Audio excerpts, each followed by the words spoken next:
Snowing outside, getting light. Horse trailer sitting outside the door. An old potato barn caved in. About 75 yards behind the horse trailer. And back behind that about 500 yards is that little red draw where that freak from Denver shot the black bear about 2 weeks ago. And it seems like a long, long way from that Hell's Angels thing.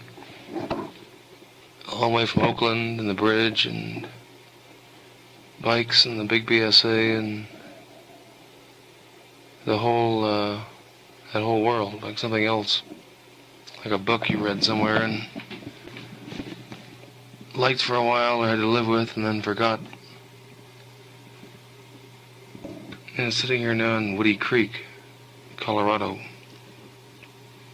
It's where I was living before I went to California and ended up writing that stinking book.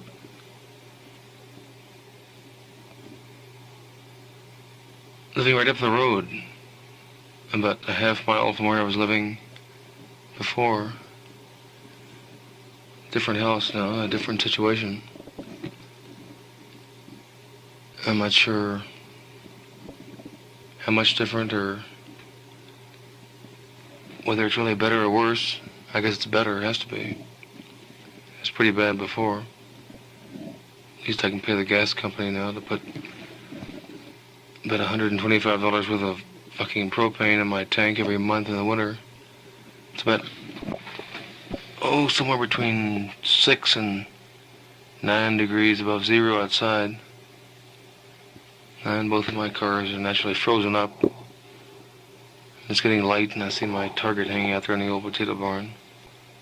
A blue little gas can. I don't know what the hell it might have been used for at some point, but now I'm using it to shoot at. Blow apart, destroy, fragment, whatever words you want to use there. And I see the part of the horse trailer that I pulled out, the divider, so that these thoroughbreds might not bump against each other. I pulled it out so that I might use the entire horse trailer to store kindling. Stolen kindling, for that matter. I range around the countryside stealing wood from honest working people. It gives me my adrenaline syndrome. No, that's not the right word. Yeah, there must be an adrenaline syndrome somewhere. I think I must, maybe I've discovered it. Jesus, I look up and I see, speaking of adrenaline, the picture that I took of the wild boar I shot in Big Sur. Right above that photo is a kind of weirdly prophetic shot of me with all my hair there, I see, sitting on that old 500 Triumph that I had in Big Sur, the one with no lights. I'd take out and run along the coast road where that picture is taken, right below the hot springs. Ran it out there at night. It was for its top speed somewhere around 65 or 70, but with no lights. It's like 165 or 70. And just using the moonlight to get around those corners and hoping to Christ there were no deer or maybe even a wild pig in the road. Because anything you hit at all would be, like they say on the TV telecast, I think that's the word. Powder Valley, yeah, over the side, out. Or like the Greenbrier boys say, you cashed your checks. And there were a lot of times there in that year that I might have cashed my checks. A lot of times that I probably should have. But we still have a few left. And beside that, the picture of a cockfight. And up there on the shelf above the cradle of erotica is my .44 Magnum, which I will use to defend myself against the Turks when they come. Because as the TV people tell us, we're nearly at war with the Turks. And there below the Turk killer, I see the USA by fellow named Dos Passos,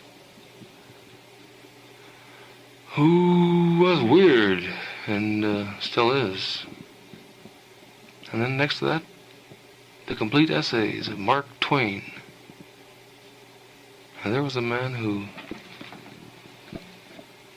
had it down. And then we go to the right, and we see Roget's Thesaurus. Thesaurus. A Manual of Faggotry.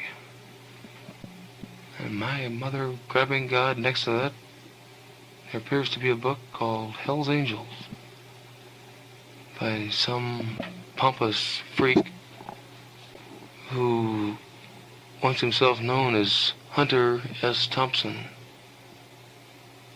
Why would anybody put that S in a name that's that long and that disorganized and hard to deal with in the first place? That's a question for the ages.